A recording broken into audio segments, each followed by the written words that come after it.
কম বেশি আমি সৃষ্টি করেছি, তার ভিতরে দুইটা মাখলুক, এক হলো মানব জাতি, আরেক হলো জিন জাতি। এই দুই জাতিকে আমি আল্লাহ আমার ইবাদতের জন্য বানাইছি, আমার ইবাদতের জন্য তাদেরকে সৃষ্টি করেছি। আর অন্য কোনো মাখলুককে আমি আমার গোলামির জন্য, আমি আমার ইবাদতের জন্য বানাই নাই। শুধু দুইটা জাতি, এক হলো মানুষ, আরেক হলো জিন। এই দুই জাতিকেই আল্লাহ আপনার আমাকে বানাইছেন, দুনিয়াতে পাঠাইছেন কার ইবাদত করার জন্য? আরো জোরে বলি, কার? আল্লাহর ইবাদতের জন্য বানাইছেন। আর এই যা কিছু দেখতেছি 18,000 মাখলুকাত কম বেশি, আসমান জমিন, গাছপালা, তরুলতা, পশু পাখি, এগুলো সব কিছু বানাইছেন আল্লাহ পাক বান্দা বান্দির খেদমতের জন্য। বলি সুবহানাল্লাহ। খলাকালাকুম মা ফিল আরদি জামিয়া। এই পৃথিবীতে যা কিছু আল্লাহ পাক সৃষ্টি করেছেন এগুলো সব কিছু এই মানব জাতির সেবার জন্য, মানব জাতি জিন জাতির খেদমতের জন্য। আর মানব জাতি আর জিন জাতিকে বানাইছেন আল্লাহ তার ইবাদতের জন্য, তার গোলামের জন্য। বলি সুবহানাল্লাহ। গোলামি কাকে বলা হয়? ইবাদত কাকে বলা হয়? ইবাদত হলো আল্লাহর যে আদেশ আছে এবং আল্লাহর যে নিষেধ আছে এগুলো মেনে চলার নাম হলো ইবাদত। নামাজ পড়া যেরকম ইবাদত, রমজানের রোজা রাখা যেরকম ইবাদত, ঠিক গুনাহকে ছেড়ে দেওয়াও ইবাদত। আপনার আমার যেরকম আল্লাহর ইবাদত করতে হবে, আল্লাহর যত আদেশ আছে সমস্ত আদেশগুলো যেরকম আপনার আমার মেনে চলতে হবে, ঠিক তেমনি ভাবে আল্লাহর যত নিষেধ আছে এগুলো আমাদের মেনে চলতে হবে। কি বলেন, ঠিক কি ঠিক না? কিন্তু আদেশ মানলাম নিষেধ মানলাম না তা হবে না, আবার নিষেধ মানলাম আদেশ মানলাম না তা হবে না। আদেশ এবং নিষেধ উভয়টাই মানতে হবে। কি বলেন, ঠিক কি ঠিক না? আল্লাহর আদেশ এবং নিষেধ সব উভয়টাই যদি মানতে পারি তাহলেই আপনি আমি আল্লাহ পাকের খাঁটি বান্দা। বলি সুবহানাল্লাহ। যেই সমস্ত বান্দা বান্দিরা, যেই সমস্ত মা বোনেরা আল্লাহ পাকের আদেশ এবং নিষেধ উভয়টাই মানতে পারবে তারাই আল্লাহ পাকের খাঁটি বান্দা বান্দি। বলি সুবহানাল্লাহ। এই জন্য উভয়টাই লাগবে। কি বলেন, ঠিকই ঠিক না? আদেশও লাগবে, নিষেধও লাগবে। আদেশগুলো করতে হবে, নিষেধ থেকে নিজেকে বিরত রাখতে হবে, ইবাদতগুলো করতে হবে, গুনাহ থেকে নিজেকে বাঁচায় রাখতে হবে। যদি পারি তাহলে আপনি আমি আল্লাহ পাকের গোলাম। বলি সুবহানাল্লাহ। যে আয়াতে কারিমা তেলাওয়াত করেছি এই আয়াতের ভিতরে আল্লাহ পাক দুইটা নির্দেশ দিয়েছেন। সমস্ত মানব এবং জিন জাতিকে আল্লাহ তাআলা দুইটা নির্দেশ এই আয়াতে দিয়েছে, দুইটা কাজ করার জন্য বলছেন। এই দুইটা কাজ যদি করতে পারি তাহলে আপনি আমি আল্লাহর গোলাম হতে পারবো। কি বলেন, ঠিক কি ঠিক না? এই যে দুইটা আদেশ আল্লাহ করেছেন সেই আদেশ হলো আল্লাহ পাক রব্বুল আলামিন বলেন, ইয়া আইয়ুহাল্লাযীনা আমানুত্তাকুল্লাহ। হে ইমানদার বিশ্বাসী বান্দা বান্দিরা, আমি মাওলারে ভয় করো, আমি মাওলারে ভয় করো হাক্কা তুকাতিহি। যেভাবে ভয় করা দরকার, যেভাবে ভয় করা উচিত সেভাবে আমি মাওলারে ভয় করো। দ্বিতীয় নম্বর হলো ওয়ালা তামুতুন্না ইল্লা ওয়া আনতুম মুসলিমুন। খবরদার মুসলমান না হয়া কেউ মরিও না। আল্লাহ পাক রব্বুল আলামিন দুইটা আদেশ এই আয়াতের ভিতরে করেছেন। এক নম্বর হলো আল্লাহকে ভয় করতে হবে। কারে ভয় করতে হবে? জোরে বলি, কারে ভয় করতে হবে? একমাত্র আল্লাহকে ভয় করতে হবে। ভয় মুখে মুখে ভয় করলে হবে না, হাক্কা তুকাতিহি, যেভাবে ভয় করা উচিত সেভাবে ভয় করতে হবে। ওয়ালা তামুতুন্না ইল্লা ওয়া আনতুম মুসলিমুন। আর মুসলমান না হইয়া মরা যাবে না। যদি মরতে হয় খাঁটি মুসলমান হইয়া মরতে হবে। কি বলেন, ঠিক কি ঠিক না? অন্য জায়গায় আল্লাহ পাক রব্বুল আলামিন বলেন ফাত্তাকুল্লাহা মাস্তাতা'তুম। সাধ্য অনুযায়ী, যার যার সাধ্য অনুযায়ী সে আমি মাওলারকে ভয় করো। বলি সুবহানাল্লাহ। হযরত আবু হুরায়রা রাদিয়াল্লাহু তাআলা আনহু থেকে বর্ণিত, আল্লাহর রাসূলকে জিজ্ঞাসা করা হয়েছে, ইয়া রাসূলুল্লাহ, ইয়া হাবিবাল্লাহ, দুনিয়ার ভিতরে সবচাইতে দামি কোন মানুষ, সবচাইতে সম্মানিত কোন মানুষ? আল্লাহর রাসূল সাল্লাল্লাহু আলাইহি ওয়াসাল্লাম বলেন, আতকাকুম, তোমাদের ভিতরে যারা নাকি সবচাইতে বেশি মাওলার ভয় যাদের অন্তরে আছে, মাওলাকে যে ব্যক্তি সবচেয়ে বেশি ভালো ভয় করতে পারবে, সে হলো সবচাইতে দামি। বলি সুবহানাল্লাহ। আমরা তো মনে করি যে চেয়ারম্যান সাহেব খুব দামি, কি বলেন ঠিক কি ঠিক না? বড় ডাক্তার হইলে অনেক দামি, ইঞ্জিনিয়ার হইলে বড় দামি, বড় মুফতি মুহাদ্দিস হইলে অনেক দামি।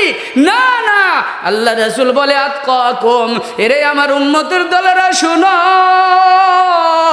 বড় ডাক্তার হইলে দামি হওয়া যায় না, বড় ইঞ্জিনিয়ার হইলে দামি হওয়া যায় না, দুনিয়ার লাইনে বড় শিক্ষিত হইলে দামি হওয়া যায় না, বড় আলেম মুফতি মুহাদ্দিস হইলে দামি হওয়া যায় না। যার ভিতরে আমি মাওলার ভয় যত বেশি আছে, মাওলা পাকের ভয় যার অন্তরে যত বেশি আছে, তাই সে হলো দুনিয়ার ভিতরে সবচাইতে দামি। বলি সুবহানাল্লাহ। কিন্তু আফসোস, সেই ভয় আমাদের ভিতরে নাই, কি বলেন ঠিক কি ঠিক না? আজকে দুনিয়ার মানুষকে যেরকম ভয় করে, এর 100 ভাগের 1 ভাগও আল্লাহকে ভয় করে না, কি বলেন ঠিক কি ঠিক না? মনে হয় কথাটা আপনাদের পছন্দ হইতেছে না, যে এটা কেমন কথা বললেন, যে মানুষ মানুষকে যত ভয় করে আল্লাহকে 100 ভাগের 1 ভাগও ভয় করে না। এটা আমার বিশ্বাস করতে কষ্ট হয়। হয়তো অনেকের এরকম মতামত থাকতে পারে, কি বলেন ঠিক কি ঠিক না? কিন্তু আসলে এটাই বাস্তব। দুনিয়ার মানুষকে যতটা ভয় করে, কিন্তু আল্লাহকে এর 100 ভাগের 1 ভাগও ভয় করে না, কি বলেন ঠিক কি ঠিক না? দেখবেন দুনিয়ার ভিতরে যারা নাকি চুরি করে, ডাকাতি করে, জনসম্মুখ করে না গভীর রাতে করে, কথা কয় না? যারা ডাকাতি করে, চুরি করে, জনসম্মুখে করে না গভীর রাতে করে? গভীর রাতে করে কারণ কি? সে দুনিয়ার মানুষকে ভয় করে। দিনের বেলা যদি চুরি করতে যায়, দুনিয়ার মানুষের কাছে যদি অ্যারেস্ট হইয়া যায়, দুনিয়ার মানুষের কাছে যদি ধরা পড়িয়া যায়, মারি একটাও মাটিতে পড়বে না, ঠিক কিনা? এই জন্য ডাকাত কি করে, চুরি কি করে? রাতের গভীরে চুরি করে, ডাকাতি করে, জনসম্মুখে চুরি করে না, কারণ মানুষ জেনে ফেলবে, কি বলেন ঠিক কি ঠিক না? একজন জুয়াখোর জুয়া খেলে, জনসম্মুখে কোনোদিন কিন্তু জুয়া খেলে না, কারণ জানে যদি মানুষের সামনে জনসম্মুখে আমি যদি জুয়া খেলি, মানুষ দেখে ফেলবে, প্রশাসনকে খবর দিবে, যে কোনো মুহূর্তে আমাকে অ্যারেস্ট করে নিয়ে যাবে, কি বলেন ঠিক কি ঠিক না? এই জন্য দেখা যায় যারা জুয়া খেলে গভীর রাত্রে নির্জনে বসে জুয়া খেলে, যারা নাকি মদ পান করে, মদ পান যারা করে তারাও কিন্তু দেখা যায় রাতের গভীরে মদ পান করে, জনসম্মুখে কোনো সময় মদ পান করে না। কারণ কি? জানে যে জনসম্মুখে যদি মদ পান করি, মানুষ আমাকে খারাপ মনে করবে, আর যদি প্রশাসনকে জানাইয়া দেয়, যে কোনো মুহূর্তে আমাকে অ্যারেস্ট করে নিয়ে যাবে, কি বলেন ঠিক কি ঠিক না? এই জন্য দেখা যায় যত অন্যায়কারী অন্যায় করে, জনসম্মুখে করে না, চুপে চুপে করে। বড় বড় যে সমস্ত লোকেরা বড় বড় চাকরি নিয়ে বসে আছে, ঘুষ খায়, এই ঘুষগুলো কিন্তু দেখা যায় জনসম্মুখে খায় না, ঠিক কি না? কয় নাম্বার নিয়ে যাও, মোবাইলে পাঠিয়ে দিও, ঠিকই ঠিক না? কারণ জানে সমস্ত মানুষের সামনে যদি এই ঘুষ নামের বকশিশ যদি আমি গ্রহণ করি, দুনিয়ার মানুষ যদি জানিয়া ফেলায়, আর যদি ওই প্রশাসনকে জানাইয়া দেয়, যে কোনো মুহূর্তে আমার চাকরি নিয়ে টানাটানি হবে, ঠিক কিনা? মানুষ যত অন্যায় করে, অপরাধ করে, দেখা যায় এগুলো জনসম্মুখে করে না, চুপে চাপে করে, কারণ সে মানুষকে ভয় করে, জনগণকে ভয় করে, কি বলেন ঠিক কি ঠিক না? চেয়ারম্যান সাহেব সরকারি টাকা রাস্তার টেন্ডার সে মেরে খেয়ে ফেলে, এরকম আছে না নাই? আমাদের দেশে আছে না নাই? বহু সরকারি কর্মকর্তা, বহু চেয়ারম্যান, মেম্বার, এমপি, মন্ত্রীরা তাদের সরকারি টাকা, জনগণের টাকা এই করোনার সময় যেই সমস্ত অনুদানগুলো এই গরিব অসহায় মানুষের জন্য এসেছিল সেগুলো তারা নিজে নিয়ে তাদের খাটের ভিতরে ঢুকাইছে। কি বলেন ঠিক কি ঠিক না? এগুলো আপনারা যারা মোবাইল চালায় অনেকে দেখেছেন। তার মানে বুঝাইতে চাইলাম যে মানুষ যত অন্যায় অপরাধ করে বর্তমানে বেশিরভাগ মানুষ গোপনীয়ভাবে অন্যায় করে। যারা সুদ খায় তারাও এই সুদের বিষয়টা যেন মানুষ জানতে না পারে, এই জন্য যতটুক সম্ভব এই বিষয়টাকে তারা গোপন রাখে। কারণ আমি সুদ খাই, এইটা যদি আমার এলাকার লোকে জেনে ফেলে আমাকে সুদখোর বলবে। এই জন্য দেখা যায় যতটুক সম্ভব সে চুপে চাপে টাকা লাগায়, চুপে চাপে সুদ খায়। কি বলেন ঠিক কি ঠিক না? তাইলে বোঝা গেল দুনিয়ার মানুষরে যত ভয় করে তার 100 ভাগের 1 ভাগ মাওলারে ভয় করে না। আর কি বলেন ঠিক কি ঠিক না? এই জন্য আল্লাহ বলে দিছে, এরে আমার উম্মত, এরে আমার গোলামের দলেরা, এ আমার বান্দা বান্দিরা, আমি আল্লাহ বলে দিছি হাক্কা তুকাতিহি, ভয় করার মতো ভয় করো। মুখে মুখে যতই বলো আমি মাওলারে ভয় করি, আমি মাওলারে ভয় করি, এর নাম ভয় না রে গোলাম। সত্যিকারী ভয় ভিতরে অর্জন করো। সত্যিকারী ভয় যখন তোমার ভিতরে এসে যাবে তখন তোমার জীবনও যদি চলিয়া যায় তারপরে তোমার মাধ্যমে কোনো খারাপ কাজ হবে না। ঠিক কি না? আপনি খেতে লোক রাখছেন কাজ করার জন্য, কামলা নিছেন, সব কামলা এক না। কি বলেন ঠিক কি না? কিছু কামলা আছে কামচোরা, আছে না নাই? রাগ করেন না, আবার হুজুর আমাকে বদনাম কইতেছে। কিছু কামলা আছে কামচোরা, যতটুকু কাজ কমায় পারে করে, আছে না নাই? কিন্তু যেদিন ক্ষেতের মালিক ক্ষেতের আতাইলে দাঁড়ায় থাকে তখন আর ওই অলস কামলা হইল সে কাজ কম করার চেষ্টা করে না, চেষ্টা করে আমি যাতে একটু কাজটা বেশি করি। মালিক তো জানে আমি কামচোরা, আজকে এমন ভাবে কাজ করব যেন মালিক আমার কাজ দেখে খুশি হয়ে যায়। কি বলে ঠিক কি ঠিক না?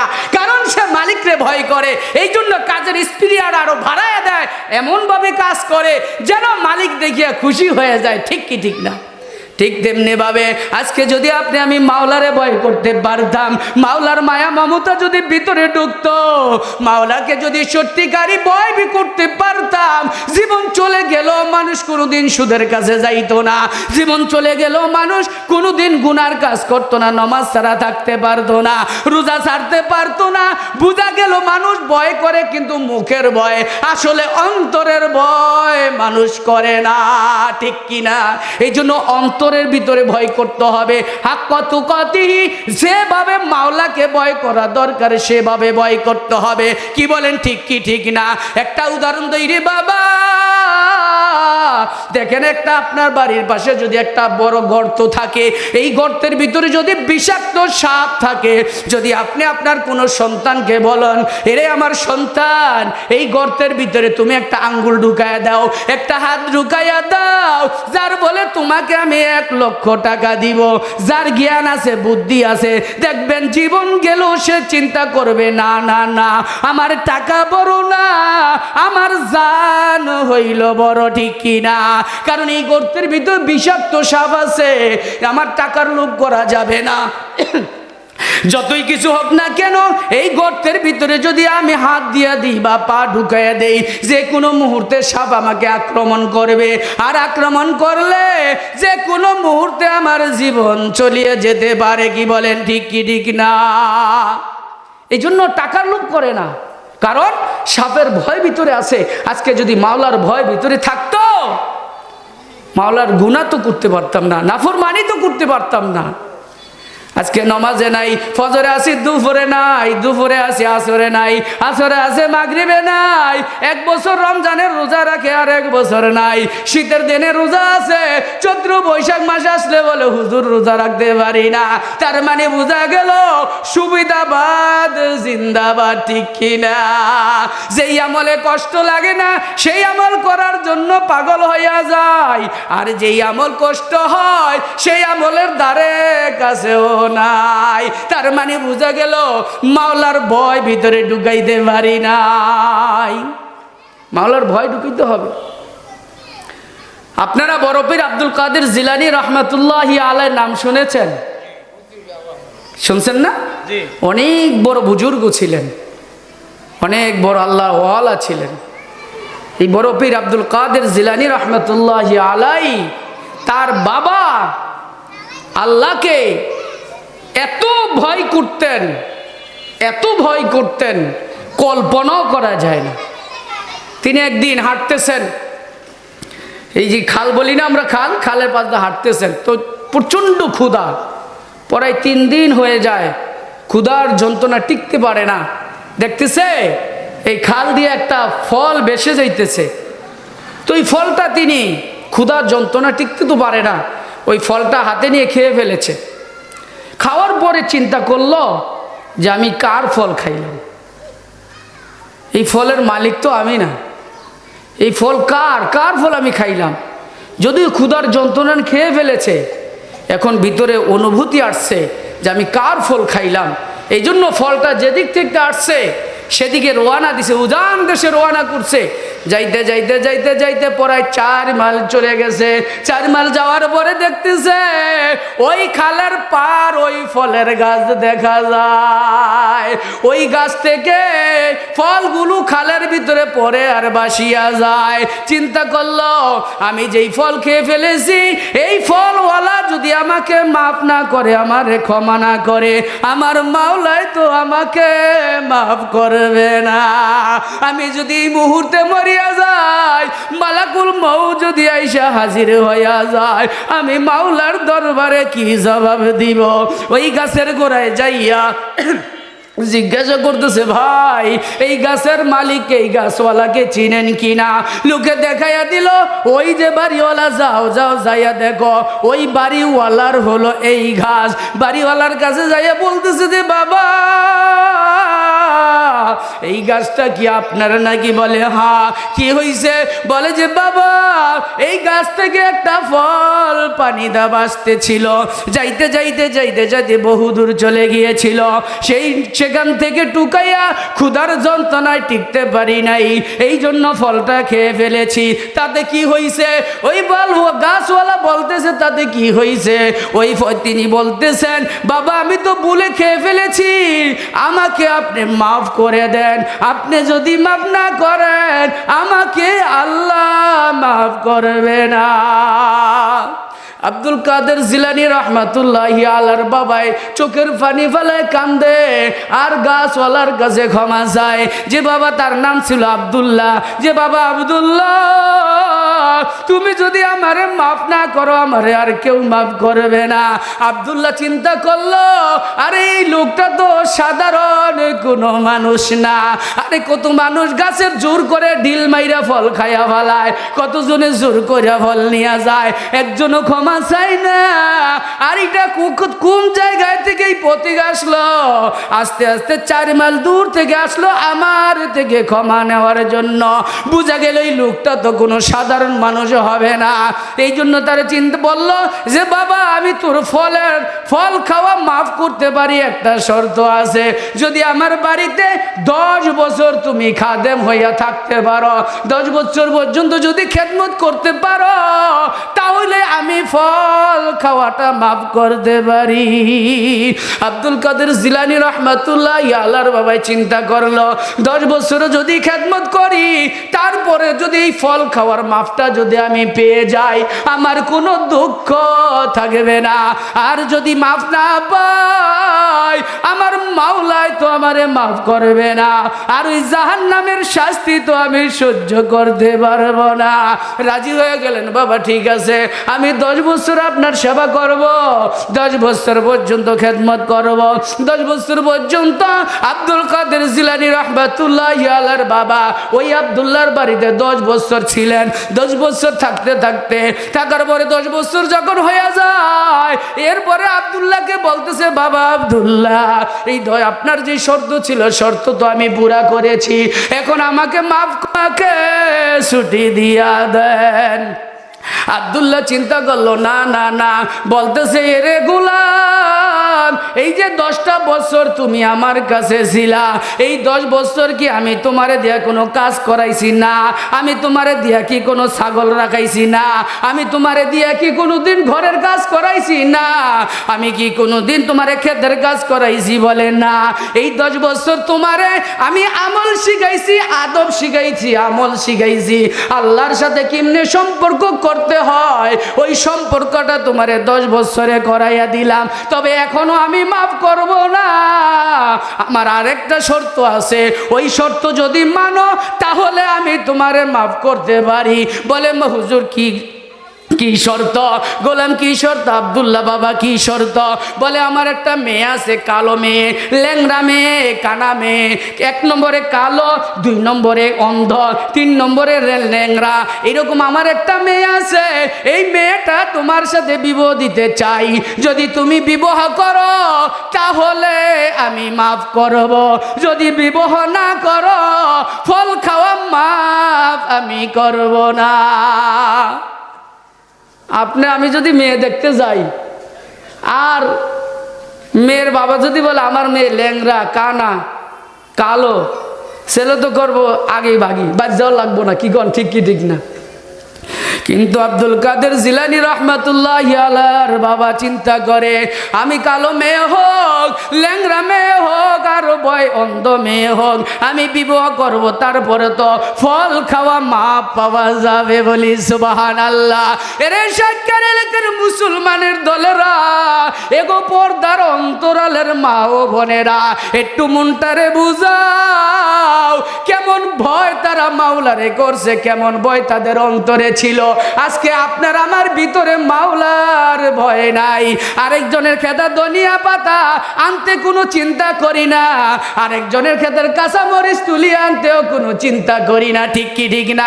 আরেকজনের ক্ষেতের কলা গাছ, আরেকজনের গাছের কলা গাছ, কলা নিয়ে আসতে কোনো চিন্তা করি না, আরেকজনের ক্ষেতের বেগুন ছিঁড়ে আনতে কোনো চিন্তা করি না। মনে করি আমার আত্মীয় স্বজন তাতে কি হয়েছে।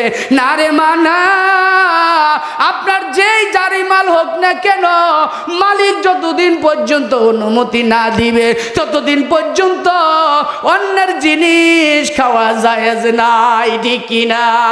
ওই আব্দুল কাদের জিলানী রাহমাতুল্লাহ আলাইহির বাবা চিন্তা করলো, আমার যদি এরকম মেয়ে বিবাহ করতে হয় তারপরও বিবাহ করব, তারপরও ফলের মাপ নিতে হবে।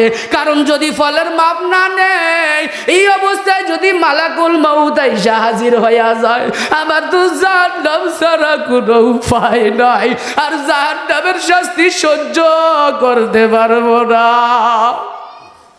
ভিতরে ভয় কেমন ছিল? আর আপনার আমার ভিতরে কি? একটু বিপদে পড়লেই দৌড়ে গ্রামীণ ব্যাংকে চলে যাই, একটু সমস্যা পড়লে দৌড়ে আশার কাছে চলে যাই, একটু বিপদে পড়লেই নুসার কাছে চলে যাই, আছে না নাই? একটু বিপদে পড়লেই হারাম হারাম চিন্তা করি না, দৌড়ে চলে যাই। মাওলার ভয় তো ভিতরে নাই। মাওলার ভয় যদি ভিতরে থাকতো, জীবন চলে গেল অন্যের হক নষ্ট করতাম না। কি বলেন? ঠিক কি ঠিক না? চিন্তা করলেন আব্দুল কাদের জিলানীর বাবা যে আমার যদি মেয়ে বিবাহ করতে হয় বিবাহ করব, তারপরে নি ক্ষমা পাওয়া যায়। বিবাহ কাজ ঠিক হয়ে গেল, বাসর ঘর বাসর রাতে যাবে। আব্দুল্লাহ বলতেছে, রে বাবা যাও, ওই যে ওই ঘরে আমার মেয়েকে রাখছি, ওই মেয়েকের কাছে যাও, তোমার জন্য প্রস্তুত করে রেখে আসছি।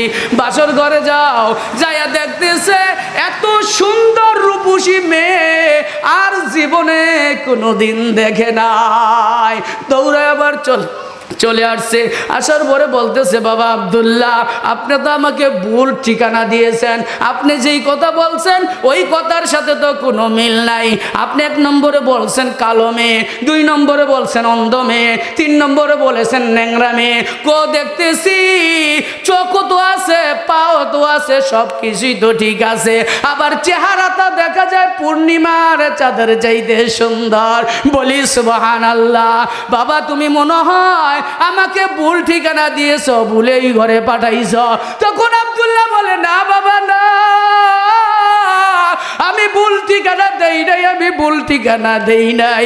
আমি যে বলেছি কানা অন্ধ, আমার মেয়ে জীবনে কোনো পরপুরুষকে দেখে নাই, এই জন্য আমি বলেছি অন্ধ। আর আমি যে বলেছি ল্যাংড়া, এই জন্য বলেছি আমার মেয়ে যে ঘর দেখতেছ, এই ঘর সারিয়া কোনোদিনও একটু বের হয় না, এই জন্য আমি বলেছি ল্যাংড়া। আর যে বলেছি কালো, কালো বলার উদ্দেশ্য হলো আমার মেয়ে জন্মের পর থেকে বালেগ হওয়ার পর থেকে অদ্যপতি তোমাকে ছাড়া, আর আমি মা ছাড়া বাবা ছাড়া আর কাউকে কাউ দেখে নাই, এই জন্য আমি বলেছি কালো। বলি সুবহানাল্লাহ। এরে মুসলমানের দলেরা, এরে সাক্কার এলাকার মুসলমানের দলেরা, এরে অত্র এলাকার মুসলমানের ভাইরা, পর্দার আড়ালের মা গো, একটু চিন্তা করেন কয়দিন বাঁচবেন, কয়দিন দুনিয়াতে থাকবেন। যেই ঘরে নতুন বউ হয়ে ঢুকছেন, এই ঘর থেকে সাদা কাপড় পরে বের হতে হবে। কি বলেন, ঠিক কি ঠিক না? সুতরাং মাওলার ভয় ভিতরে ঢুকাও। মাওলার ভয় যদি ভিতরে ঢুকাইতে না পারো গো মা, এই এলাকার ভাই, এ আমার বৃদ্ধ বাবারা, মাওলার ভয় যদি ভিতরে ঢুকাইতে না পারেন, মাওলাই কিন্তু সার দিবে।